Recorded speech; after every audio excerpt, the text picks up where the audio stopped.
បាទសួស្តីបងប្អូនទាំងអស់គ្នាសូមស្វាគមន៍ដែលចូលមកកាន់ channel របស់ខ្ញុំថ្ងៃនេះខ្ញុំចេញវីដេអូមួយនេះដើម្បីជាការបកស្រាយទៅនឹងសំណួររបស់បងប្អូនមួយចំនួនដែលគាត់ថាតើគាត់ផ្ដោតនឹងការយកចិត្តទុកដាក់លើ channel YouTube របស់គាត់បែបណាការផ្ដោតនៃការយកចិត្តទុកដាក់ទៅលើការងាររបស់គាត់បែបណាមិនថាអ្នកដែលធ្វើ YouTube អ្នកដែលធ្វើ Facebook ទេអញ្ចឹងអ្នកទាំងអស់គ្នានឹងយល់បន្ទាប់ពីអ្នកទាំងអស់គ្នាស្ដាប់នៅវីដេអូឃ្លីបរបស់ខ្ញុំថ្ងៃនេះការផ្ដោតនិងការយកចិត្តទុកដាក់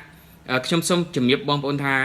បើសិនជាបងប្អូនយកចិត្តទុកដាក់ទៅលើកិច្ចការរបស់បងប្អូនប៉ុណ្ណាឧទាហរណ៍ដូចបងប្អូនយកចិត្តទុកដាក់ទៅលើការងារ YouTube របស់បងប្អូន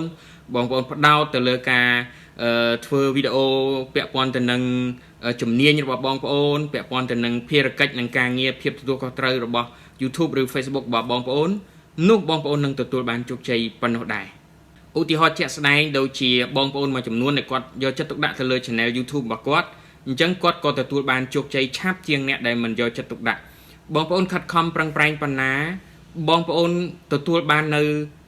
ចំណូលប៉ុណ្ណោះត្រឡប់មកវិញបងប្អូនធ្វើលេងបានលេងបងប្អូនធ្វើមែនតែនបានមែនតែនបងប្អូនយកចិត្តទុកដាក់ទៅលើការដាំដំណាំរបស់បងប្អូននឹងទទួលបានផ្លែផ្កាពីការដាំដំណាំរបស់បងប្អូនមកវិញបើសិនជាបងប្អូនយកចិត្តទុកដាក់ជាមួយនឹងការចិញ្ចឹមសត្វរបស់បងប្អូនសត្វរបស់បងប្អូនពិតជាធំធាត់បានលឿនហើយបើបងប្អូនយកចិត្តទុកដាក់ជាមួយគ្រួសាររបស់បងប្អូននឹងទទួលបាននូវសេចក្តីសុខសុភមង្គលច្រើនជាងមុនបើសិនជាបងប្អូនយកចិត្តទុកដាក់ជាមួយនឹងការងារ channel YouTube របស់បងប្អូននឹងទទួលបាន view ទទួលបាន subscriber វីដេអូរបស់បងប្អូនកាន់តែមានគុណភាពប្រសើរជាងម្សិលមិញប្រសើរជាងថ្ងៃមុនកាន់តែឆាប់រីកចម្រើនបើសិនជាបងប្អូនយកចិត្តទុកដាក់ទៅលើជំនួញរបស់បងប្អូនមួយនេះអាជីវកម្ម YouTube ឬក៏ Facebook របស់បងប្អូនមួយនេះកាន់តែខ្លាំងអាជីវកម្មរបស់បងប្អូនកាន់តែរីកចម្រើនហើយទាំងអស់គ្នាតែងតែសួរខ្ញុំថាការផ្ដោតការយកចិត្តទុកដាក់ហ្នឹងបានន័យថាម៉េចចម្លើយរបស់ខ្ញុំគឺបើសិនជាបងប្អូនយកចិត្តទុកដាក់ឬក៏ធ្វើការងារអ្វីមួយហើយសូមបងប្អូនកុំគិតរឿងអ្វីផ្សេងទៀតធ្វើមួយនេះឲ្យបានជោគជ័យសិនហើយបើសិនជាបងប្អូនរារែកទៅធ្វើរឿងអីមួយផ្សេងទៀតហើយសូមកុំស្ដាយក្រោយជាមួយនឹង channel YouTube របស់បងប្អូនខ្ញុំឃើញមានបងប្អូនខ្លះគាត់ comment សួរខ្ញុំថា channel គាត់ទុកចោល2ឆ្នាំ3ឆ្នាំហើយតើchannel របស់គាត់អាចមករកលុយបានវិញដែរឬទេខ្ញុំសូមជំរាបបងប្អូនអាចមើលchannel របស់ខ្ញុំទុកចោលតាំងពីឆ្នាំ2011រហូតដល់ខែ4ចុងខែ4នៅឆ្នាំ2020នេះទើបតែខ្ញុំចាប់ផ្ដើមអញ្ចឹងសូមបងប្អូនទាំងអស់គ្នាកុំបាក់ទឹកចិត្តយើងនឹងទៅមុខជាមួយគ្នាអ្នកទាំងអស់គ្នាត្រូវដឹងថាអាចកំបាំងនៅថ្ងៃអនាគតគឺមិនមែនស្ថិតនៅក្នុងថ្ងៃអនាគតនឹងទេគឺវាស្ថិតនៅលើឥឡូវនេះអ្វីដែលបងប្អូនកំពុងតែធ្វើឥឡូវនេះ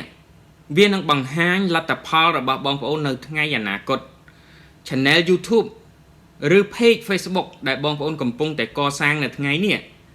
វានឹងបង្ហាញលទ្ធផលឲ្យបងប្អូនវិញនៅថ្ងៃអនាគតអញ្ចឹងមានសំណួរមួយសួរថាតើអ្នកទាំងអស់គ្នាកំពុងតែកសាងអ្វីនៅពេលឥឡូវនេះសំណួរនេះពិតជាពិបាកឆ្លើយមែនទេបានន័យថាតើអ្នកទាំងអស់គ្នាកំពុងតែធ្វើអ្វីឥឡូវហ្នឹង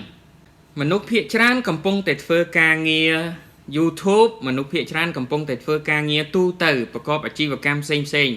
ប៉ុន្តែមានមនុស្សមិនច្រើនទេដែលកំពុងតែកសាងការងារដើម្បីឲ្យមនុស្សទាំងអស់នោះធ្វើមនុស្សជាច្រើនកំពុងតែមើលវីដេអូ YouTube របស់ខ្ញុំពាក់ព័ន្ធនឹងការលើកទឹកចិត្តនិងការរកលុយតាមអនឡាញ YouTube និង Facebook ប៉ុន្តែមានមនុស្សមិនច្រើនទេដែលបង្ហាញផ្លូវបងប្អូនដែលបង្រៀនបងប្អូនអំពីការរកលុយតាម YouTube និង Facebook មានមនុស្សជាច្រើនដែលកំពុងតែដើរតាមគេធ្វើការងារឲ្យគេសម្រេចក្តីសុបិនរបស់គេប៉ុន្តែមានមនុស្សមិនច្រើនទេដែលធ្វើឲ្យមនុស្សជាច្រើនដើរតាមខ្លួនតើអ្នកទាំងអស់គ្នាកំពុងតែធ្វើតាមគេឬអ្នកទាំងអស់គ្នាកំពុងតែកសាងអ្វីមួយដើម្បីបន្សល់ទុកនៅមនុស្សជំនាន់ក្រោយឲ្យធ្វើតាមអ្នកទាំងអស់គ្នាឧទាហរណ៍អ្នកទាំងអស់គ្នាកំពុងតែកសាង channel YouTube អញ្ចឹងបានន័យថាអ្នកទាំងអស់គ្នាកំពុងតែកសាងនៅវីដេអូនៅសំណុំឯកសារណាមួយសម្រាប់បន្សល់ទុកនៅមនុស្សជំនាន់ក្រោយសម្រាប់ឲ្យគេធ្វើតាមបងប្អូនទាំងអស់គ្នាឧទាហរណ៍អ្នកទាំងអស់គ្នាធ្វើម្ហូបអញ្ចឹងអ្នកចំនួនក្រោយដែលគាត់មើលមកគាត់អាចសិក្សារៀនសូត្រពីការធ្វើម្ហូបរបស់អ្នកទាំងអស់គ្នាអញ្ចឹងអ្នកទាំងអស់គ្នាគឺជាមនុស្សអស្ចារ្យដែលធ្វើឲ្យអ្នកដទៃទៀតដើរតាមដែលធ្វើឲ្យអ្នកដទៃទៀតកំពុងតែធ្វើតាមអ្នកទាំងអស់គ្នា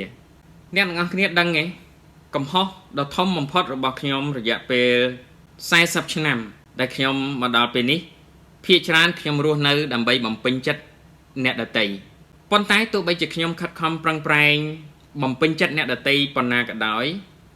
ក៏នៅតែមិនអាចផ្គាប់ចិត្តពួកគាត់គ្រប់គ្នាបានដែរជាពិសេសអ្នកទាំងអស់គ្នាសាកល្បងគិតមើល channel YouTube របស់ខ្ញុំមួយមិនអាចផ្គាប់ចិត្តអ្នកដទៃមិនអាចផ្គាប់ចិត្តបងប្អូនទាំងអស់គ្នាបានគ្រប់គ្នានោះទេត្រឡប់មកវិញខ្ញុំអត់បន្ទោសពួកគាត់ទាំងអស់គ្នាទេពីព្រោះខ្ញុំដឹងថាសូម្បីតែខ្លួនគាត់ហ្នឹងដែលកំពុងតែធ្វើសពថ្ងៃហ្នឹងក៏គាត់អត់ដឹងថាខ្លួនឯងកំពុងតែចង់បានអីឲ្យពិតប្រាកដផងដែរហើយបើអញ្ចឹងតើឲ្យអ្នកដទៃណាអាចផ្គាប់ចិត្តពួកគាត់បានបើសូម្បីតែខ្លួនឯងគាត់អត់ដឹងថាគាត់ចង់បានអីផងព្រោះតែអញ្ចឹងហើយបានជាខ្ញុំសម្រេចចិត្តថាខ្ញុំបង្កើត channel YouTube នេះមួយឡើងហើយខ្ញុំក៏សម្រេចចិត្តថាខ្ញុំលែងកែប្រែខ្លួនឯងដើម្បីបំពេញចិត្តអ្នកដទៃចាប់ពីថ្ងៃនេះទៅខ្ញុំចាប់ផ្ដើមធ្វើខ្លួនឯងជាខ្លួនឯងឲ្យបានពិតប្រាកដដូចអ្នកទាំងអស់គ្នាកំពុងតែធ្វើសពថ្ងៃអញ្ចឹងអ្នកទាំងអស់គ្នាមិនចាំបាច់ទៅក្បែរមនុស្សអវិជ្ជមានទៀតទេពីព្រោះមនុស្សអវិជ្ជមានតែរនាំងរាំងភាពជោគជ័យរបស់អ្នកទាំងអស់គ្នាមកវិញសម្រាប់ក្តីសុបិនរបស់យើងដើរនៅលើផ្លូវរបស់យើងបន្តទៅទៀតសម្រាប់អ្នកដែលចូលចិត្តក៏គាត់នៅទៅក៏គាត់ like គាត់ subscribe ទៅសម្រាប់អ្នកដែលមិនចូលចិត្តទេក៏គាត់ unsubscribe ត្រឡប់ទៅវិញទៅ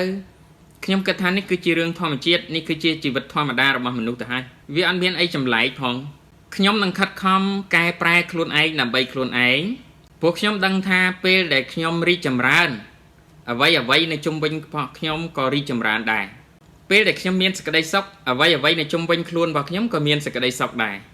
ខ្ញុំដឹងទៀតថាខ្ញុំមិនអាចឲ្យរបស់ដែលខ្ញុំគ្មានទៅអ្នកទាំងអស់គ្នាខ្ញុំមិនអាចឲ្យរបស់ដែលខ្ញុំគ្មានទៅនរណាម្នាក់នោះឡើយអញ្ចឹងត្រឡប់មកវិញសរុបមកវិញគឺខ្ញុំចង់ឲ្យអ្នកទាំងអស់គ្នាសម្រេចក្តីសុបិនរបស់អ្នកទាំងអស់គ្នាធ្វើទៅតាមចំណូលចិត្តរបស់អ្នកទាំងអស់គ្នាកុំផ្គាប់ចិត្តរបស់អ្នកដទៃកុំស្ដាប់សម្ដីអវិជ្ជមានរបស់អ្នកដទៃធ្វើយ៉ាងណាអ្នកទាំងអស់គ្នាខិតខំផលិតវីដេអូ original ឲ្យបានច្រើនផលិតវីដេអូដើម្បីជាប្រយោជន៍ដល់មនុស្សទូទៅដល់អ្នកដែលមើលដល់ fan របស់អ្នកទាំងអស់គ្នាដល់ subscriber របស់អ្នកទាំងអស់គ្នាដល់ viewer របស់អ្នកទាំងអស់គ្នាធ្វើយ៉ាងណាវីដេអូរបស់អ្នកទាំងអស់គ្នាជាវីដេអូដែលមានគុណភាពអ្នកទាំងអស់គ្នាជាមនុស្សដែលមានគុណតម្លៃហើយអរគុណបងប្អូនទាំងអស់គ្នាដែលតាមដានវីដេអូរបស់ខ្ញុំចាប់ពីចំណុចចាប់ផ្ដើមរហូតដល់ទីបញ្ចប់សម្រាប់បងប្អូនថ្មីដែលអត់ទាន់ subscribe channel របស់ខ្ញុំសូមចុច subscribe channel របស់ខ្ញុំហើយចុចសញ្ញារូបកណ្ដឹងដើម្បីទទួលបាននូវវីដេអូលើកទឹកចិត្តក៏ដូចជាការរកលុយតាម YouTube និង Facebook ថ្មីពីខ្ញុំបន្តទៅទៀតអរគុណអ្នកទាំងអស់គ្នាសម្រាប់ថ្ងៃនេះហើយយើងនឹងជួបគ្នានៅវីដេអូរបស់ខ្ញុំថ្មីបន្តទៀត